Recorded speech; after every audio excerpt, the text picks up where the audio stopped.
The energy and the culture of Aberdeen, I think it's from what I know, has been a huge part of Queen's history. I mean, we know homecoming takes place here. When I think Queens, I think of like the surrounding neighborhood, the street parties, and like everyone just getting along. It is sort of its own little community. You know, you can go to any house on Aberdeen, living on Aberdeen, you know who lives there, they know you, and it's kind of like one big family.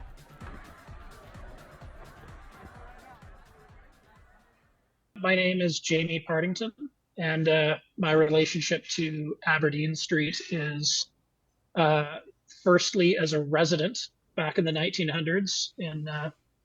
I guess it was 1993, I was a tenant at 33 Aberdeen Street, and then I purchased a building across the street. It's actually remarkably similar to what it was back in my day at Queens. Um, there's a real sort of camaraderie between the houses who live on Aberdeen Street because it's a relatively small university. Everybody is sort of interconnected. It hasn't changed much over time, to be perfectly honest. Kingston's University District will undergo significant construction this summer to support housing growth, with a full reconstruction of Aberdeen Street set to start in July. The city says it's aiming to foster housing growth and improve pedestrian safety with this project, which also provides an opportunity to restore an iconic street in Kingston. We moved in to 386 Aberdeen in second year, beginning of second year. And there was a house of 7, so 6 other girls with us. And we lived there for 2 years, and then we had to move. It was really exciting, even when it was a normal day. It wasn't even on the weekends. There was just so many people walking by, and it was really nice. And our kitchen faced out right onto the street.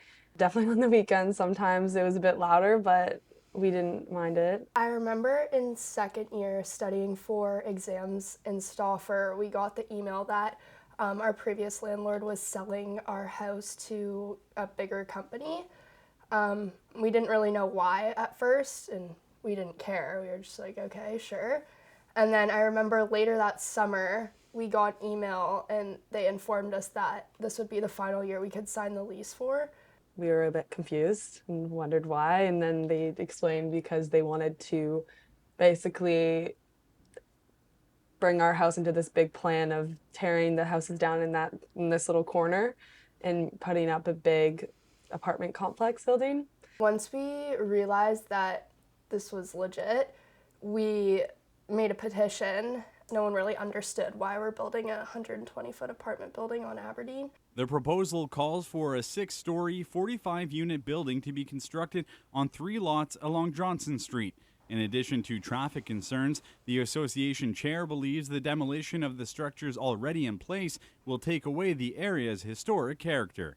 When we give up our beautiful buildings, when we lose our beautiful trees, we lose what we love about this city. There were a bunch of signs up on the street for a meeting that was being held. I think it was in one of the courthouses downtown.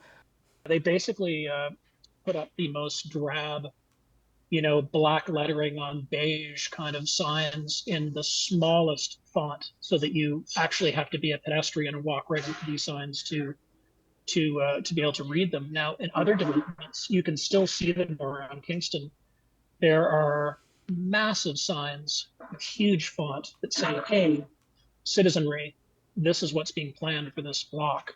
So if you want to participate. This is when the city meeting is," and all that. And it seems like these guys are clever enough to have not sidestep the regulations, but to definitely violate the spirit of the regulation, which is to communicate with the citizenry of the city. I remember it was only us and one other landlord at the meeting that were kind of against the construction, and everyone else was for it. Like, it was all the developers there and then the company that we were sold to, and just like I felt like there was this kind of like power struggle. Like, there were so many of them and so few of us. It almost felt like there was no point of speaking, but like we really wanted to save the house, so we tried our hardest. Right at the end of the meeting, they made the decision that like, okay, yeah, like we're going through with this.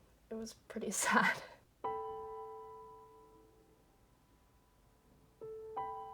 100% it's going to change the entire atmosphere of Aberdeen, because for so many years it's just been that one street of just all kind of similar homes, have similar vibe.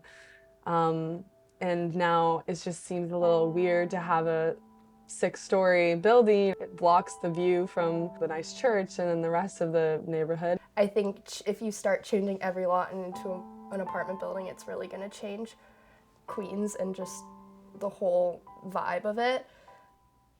When I realized what they were trying to pull off, which is what you now see, which is a massive building that doesn't really fit the neighborhood, my immediate concern was how obviously they were interested in money as opposed to the experience. And this is evidenced by how they don't communicate with neighbors, to somehow getting City Hall to give them all sorts of crazy allowances, which definitely negatively affect me. I mean, a building that's towering over their plans were to be 100 feet taller than the height of my building.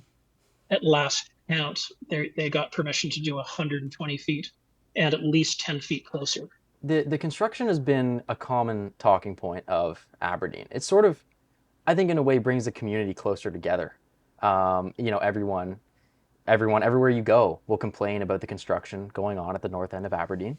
There was just a massive pit outside of my house for probably 3 weeks that anyone could have fallen into.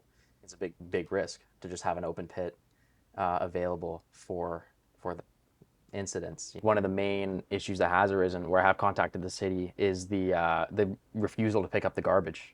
All of my housemates except for me have called the city a few times, asking what we should do about our garbage and where we should leave it. It was really hard to get in touch with them. We ended up getting up to the city councillor, and it took like 3 or 4 weeks of not having our trash collected at all to be able to get to that point. The drilling at 7 in the morning in the early days really took a toll on, I think, a lot of people's mental health. For a minute, the street did look really good, like before there was trash everywhere from it not being collected. I think they're eventually going to put trees into those boxes, and if they do that, I think it'll look really nice. With more people on the street, it'll have less of like a community feel, but I also think it'll be good because there's a huge student housing crisis in Kingston, so just getting more houses is obviously a good thing.